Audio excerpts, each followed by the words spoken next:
recognize it. Oh, This is the first time it went to a real body shop. I did everything I could, and it went to a body shop 3 different times. This was the first time. He went over to body. As you can see, this fellow here did it. He done the body shop at his house. He came back home to me.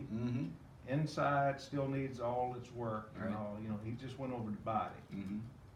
So now I'm starting to fit up some of the sheet metal that was missing and that kind of stuff. Morgan wrecked his car in Charlotte in 692.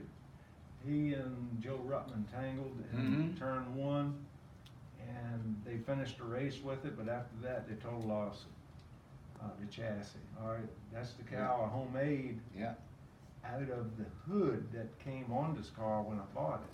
See the decals up here, and see it all. Of course, it's all been repainted now.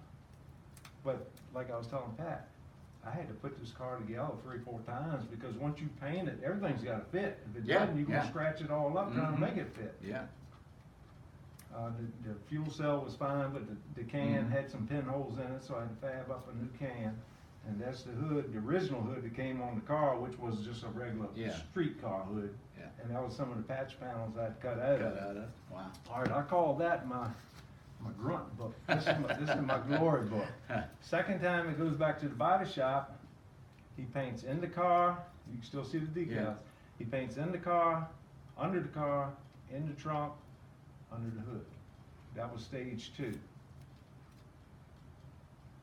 you can see it's starting to look better. Oh yeah, Hold up gosh. better. And like I say, I take everything out of it, all the suspension and all.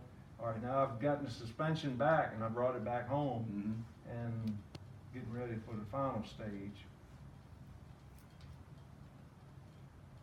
But it's starting to look more like a car. Here I'm experimenting with my stripes. Because he told me, once I paint it white, we got to get all them stripes right. And he said, I'm depending on you, talking about me, to get that right. All this, I fabbed up all this because it was missing a ton of that stuff. But the car is coming together now. It's looking pretty good. From where you started, I'm pretty fiddling. incredible. I'm fiddling with it and fitting in different things. And I'm getting ready to take it back to the body shop for the last time. Now the trick is you don't get any white on the red, as you know. Yes. He taped and taped and taped and taped and taped. All right, when we first sprayed it, I said, you done painted the wrong color. But as it dried, it turned snow white. Because it looked gray at that. Oh yeah. All right, that's when it dried and we started laying off for the striping. This is the fella that did it, and I was overseeing it because I knew where the stripes needed to go, what size they needed to be. And that's before Looking good. That's before the clear coat. And now I jumped pretty good. I just didn't take enough pictures. That's back home with the clear coat and the windows in it and the grill and all, and not the major decals. But all right, just a few little tidbits. That's my oldest son here. By one of your cars. So the GE is on the driver's side. There's Lynn and Eddie and me holding my baby boy there. When we got the hood, that's when they signed it. That was January of '93, I believe it was, because that hood was run Atlanta race last at '92 when Quickie won championship. See the umbrellas? Yeah. That's in Charlotte in the early '90s. Yeah, they were some of the first to do that with the umbrellas. Yeah, CITGO was. Yeah, guy by the name of Larry Britton. Larry Britton and Dick Cobb. I don't know if you remember them. Sure. Oh, yeah. Absolutely. They were great people.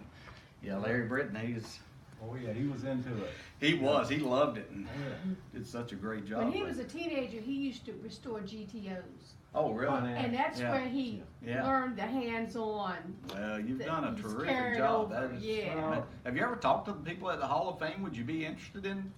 Buzz McCann, I called him. I don't know how much time you got, but when I was overwhelmed by you going to the Hall of Fame, because I just wasn't expecting it. I was restoring this car.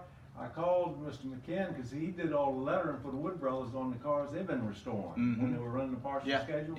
So I called him and asked him, I said, look, do you know what car Dale Jarrett may want to represent him? I said, if he wants a Wood Brothers car, I got one, but it's not quite finished.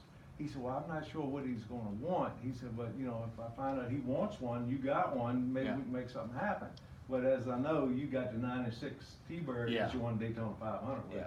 So he told me then, he said, keep me informed on that car. Yeah. So after I called Pat and you got to look at it, you know, I thought about him because he Mhm. wanted to be informed. I'll so probably see him this weekend. Well, I know I will. He and Winston Kelly, so I'll bring it up to him again and see. And It would be a great addition down there. the- I know they go through different phases of the, Mhm. you know, which cars they have, but they, Right. you know, they When have the different Woodrows sections. just put their Neil Bonnet car in. Did they? Yeah. Yeah. And you drove that car. Uh-huh. That was chassis 7. Oh yeah. Oh, Yeah. He knows everything you've driven, okay? I know a lot of, yeah, I know a lot of the, We are big fans of Yeah, yours. well, thank you very much. Yes, I sir. appreciate you We taking the all- time Well, and making the effort. Gosh, just incredible. this, Yeah. you This is know, what, kind of the things that, you know, when I look back at it, you know, these were the special, you're the Sure. special kind of people that, you know, really make this worthwhile. So appreciate that. well, we appreciate you having us and seeing yeah. us and taking Thank you. time with Well, us. and- absolutely. Well,